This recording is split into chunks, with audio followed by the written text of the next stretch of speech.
नमस्कार दोस्तों, आज हम बात करेंगे कि आप किसी को कैसे उधार दिए हुए पैसे को वापस प्राप्त कर सकते हैं। उसके लिए आपको क्या लिखाना चाहिए और उसके लिए आपको कोर्ट में जाओगे तो कितना टाइम लगेगा, क्या उसकी प्रक्रिया होगी, सारी बातें मैं आपको बताऊंगा। जब आप किसी को पैसे उधार देते हो तो उसमें आपको वसूली के लिए आपको सिविल सूट लाना पड़ता है। मैं आपको एक आसान तरीका बताऊंगा। जैसे आप किसी को उधार दिए हो पैसे को, अगर ये चीज़ लिखा लिए हो तो आपको उससे वसूल करने में बहुत आसानी होगी। आप जिससे कोर्ट में जाकर उसे महज 6 महीने के टाइम में आप उससे पैसा वसूल कर सकते हो। तो इसके लिए आपको एक वचन पत्र लिखाना होता है। जिसको आप पैसा देते हो उससे एक वचन पत्र बॉन्ड लिखा, जिसे प्रोमिसरी नोट कहा जाता है, उससे आपको एक एग्जीक्यूट करा लो। ये प्रोमिसरी नोट बनता है कि स्टाम्प में बनता है, 100 रुपये के स्टाम्प में है। उसमें आप प्रोमिसरी नोट, जिसे वचन पत्र कहता है, लिखा दीजिए। वचन पत्र का फॉर्मेट कैसा रहता है ये मैं आपको बताऊंगा कि कैसा रहता है। ये आप एक 100 रुपये का स्टाम्प लेंगे। 100 रुपये का स्टाम्प में आपको वचन पत्र बनाना होगा। कैसे बना है उसके लिए मैं एक तरीका बताता हूँ। ये वचन पत्र जो होता है नेगोशिएबल इंस्ट्रूमेंट की धारा, प्रक्रिया में लिखित अधिनियम की धारा 4 में डिफाइन किया गया है। इसी के तहत ये बनाया जाता है। नेगोशिएबल इंस्ट्रूमेंट की धारा 4 में जो बातें बताई गई हैं उसमें एक बातें हैं कि ये जो वचन पत्र है वो अनकंडीशनल होना चाहिए, इसमें शर्त नहीं होनी चाहिए, तब ये वचन पत्र आपके लिए वैलिड है।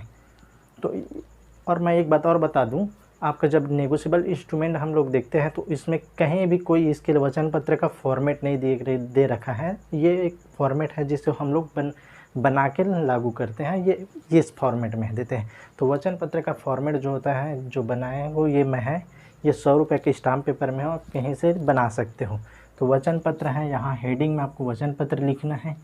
आपको यहाँ जिला लिखना है। जिला जिस जगह का नाम है उस जिला में आपका जो है वहाँ लिखना है। राज्य लिखना है, यहाँ राज्य जिस राज्य को, तारीख जिस तारीख का आप एग्जीक्यूट करा रहे हैं वचन पत्र वो लिखना है। ये जो वचन पत्र है वो कौन लिखेगा, तो वो जो पैसा लेता है उसको लेनदार कहा जाता है। जैसे कि यहाँ हम लोग ए लेनदार है, ए हम लोगों के लिए यहाँ लेनदार है, और बी जो है देनदार, यानी कि ये पैसा देने वाला। तो यहाँ जब लिखेगा लेनदार है मैं लेनदार ए वचन देता हूँ कि मैंने तारीख, कोई भी तारीख है उस तारीख को डेट, जैसे कि आज का डेट लगता है 1/5/23 को से मतलब किससे, देनदार से। बी से रुपए, कितना रुपए प्राप्त किए हैं, जैसे कि 1.5 लाख रुपए।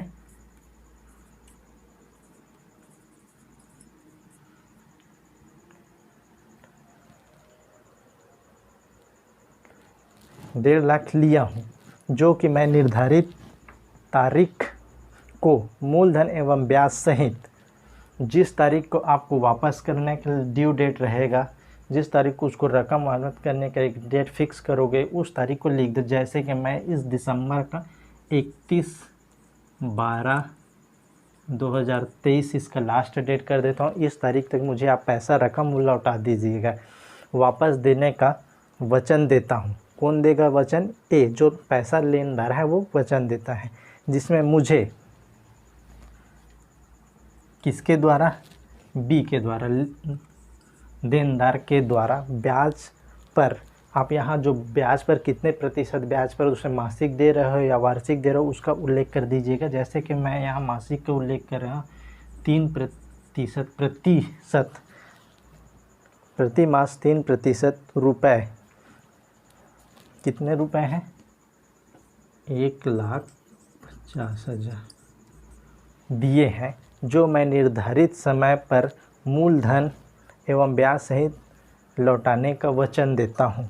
यहाँ आप जिसका लेनदार है उसका फ़ोटो लगा दीजिएगा, और यहाँ जो राजस्व टिकट है उसमें उसका साइन ले लीजिएगा, जिसके हम लोग रसीदी टिकट भी कहते हैं, रेवेन्यू टिकट, उसमें लगा के उसमें हाफ इधर का साइन और इसमें आधा जाना चाहिए।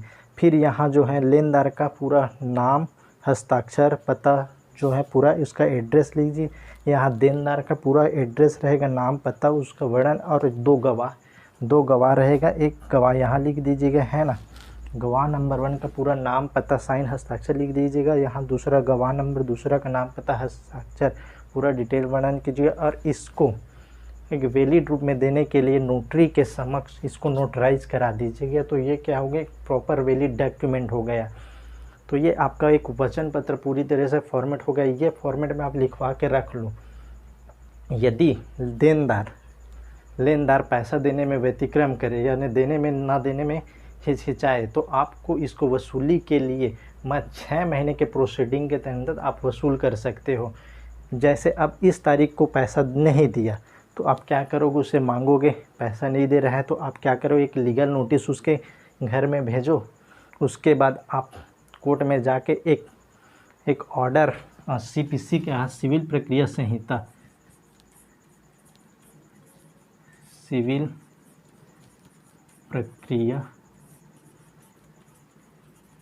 संहिता आदेश